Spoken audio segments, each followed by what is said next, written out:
Hey everybody, how's it going? I am your host Adrian, coming to you almost live from lovely Petaluma, California, here in Studio MC2 at QuickSurf Internet Studios. The Geekinator is a proud member of the Tech Podcast Network. If it's tech, it's here. Do feel free to head on over to techpodcast.com and check out all the other technology-related shows over there as well. I'd like to encourage everybody to visit us online over at quicksurf.com. Please do subscribe to the show if you have not already done so. For those of you who have, thank you so much for subscribing. And with that, let's go ahead and get into the stories for this episode. Starting off over at the San Jose Mercury News in their business section, the National Security Agency is reporting or is denying reports that it used the heartbeat bug, the heartbleed bug, to capture information. Basically, what this is the heartbleed bug. Man, that's really hard to say. It was a recently reported vulnerability in the OpenSSL library. It basically made it super easy for an attacker to get usernames and passwords and that sort of thing. Really, really easy. No traceability or any of that other stuff. The allegations are that this was developed by the NSA and probably, injected into the OpenSSL code by the NSA, and they basically left everybody who uses, fairly recent versions of OpenSSL for the last couple of years wide open to this vulnerability so that they could continue to gather intel. Strangely enough, they have flatly denied it in what is being described as very pointed language, uncharacteristically pointed language. So, my initial response is, yeah, okay. How much do you think I believe you based on what I just said? We're going to leave it at that. I'm not even going to talk about it outside of that. From the Wall Street Journal, Amazon is preparing to release a smartphone. They have plans to announce a phone in June, and they're planning to begin shipping it at the end of September, so we'll be keeping an eye on that to see what comes of it. It should be pretty interesting. I imagine it will be somewhat based on, considering they just released the Amazon Fire TV and they have a Kindle Fire, I imagine it will probably be called, the phone Fire, or, I don't know, that sounds kind of cheesy, but, something Fire based on that, that kind of UI type thing that they've got going on. This is purely speculation until they actually make an announcement. That's pretty much all I've got to go on. But either way, in terms of how they customize Android and get Android to work in their UI design, it's actually quite good. It's one of the better UI for smartphone interfaces and TV interfaces I've seen around. So should be pretty interesting. Be keeping an eye on that.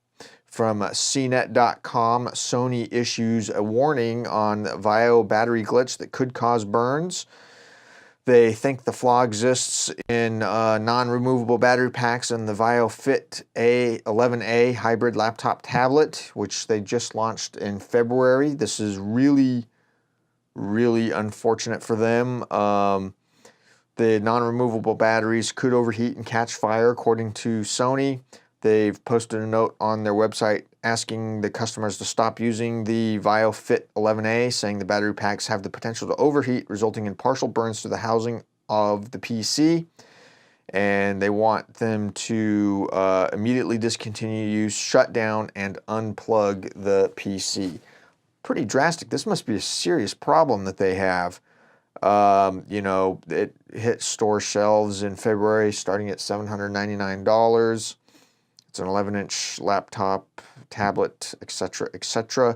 So we'll be keeping an eye on this just to see what comes of it. I mean, this is bad news. If you own one of these, please don't please do follow directions. Don't let yourself burn or the laptop catch fire and potentially accidentally burn your house down or something of that nature. So pretty scary stuff.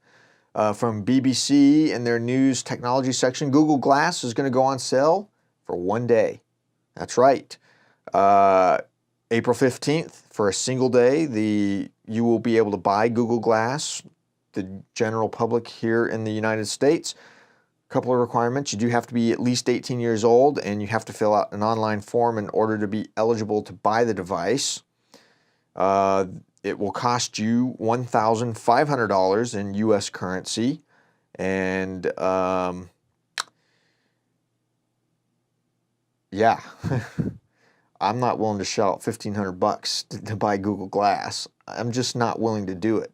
So should be pretty interesting to see, you know, how many people actually do that. April 15th is just around the corner. I find it interesting that they picked April 15th because that's tax day here in the U.S. That's when everyone has to have their taxes filed, unless you want to get penalties and all that good stuff. So it should be pretty interesting to see how many people got a tax return large enough to buy Google Glass.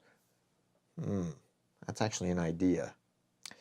From designandtrend.com, NASA is testing a flying saucer spacecraft bound for Mars. Pretty interesting. Holiday makers in Hawaii may get a shock this summer, according to NASA's intelligence. A flying saucer will fly over the beaches of Hawaii. The disk is not extraterrestrial. It will be launched from a U.S. Navy facility in Kauai in June as part of a project that will one day see the spacecraft, if successful, carry heavy loads of equipment and eventually people to Mars, according to Science Recorder. So, pretty interesting. I'm curious why they're doing it, but, you know, be keeping an eye on it and see what happens. From DelhiDailyNews.com, NASA is preparing to place people on Mars by 2030. The NASA officials are charting out plans to put astronauts on Mars by 2030, showing human presence on its surface. In the words of William A. Gerstenmaier, NASA's Associate Administrator for Human Exploration and Operations, the plans are intended to allow us to make sustained progress toward a human presence on the surface of Mars. NASA is also planning to test new spacecraft in a short span of 3 years. Gerstenmaier, in a statement given on Wednesday, said there is real hardware and manufacture for the path to Mars. The space agency has plans to send out a Space Launch System rocket and Orion multi-purpose crew vehicle for an unmanned test in the year 2017. Could be later used for the purpose of sending people to Mars. So pretty interesting. If you want to go to Mars, you know, that's something you can definitely do. That'll do it for this edition of the Geekinator. As always, everything we've talked about is linked up in the show notes, which you can find online over at quicksurf.com, or if you're on YouTube, in the links down here below the video. And with that, I will see all of you on the next episode. I'll see you then. Bye.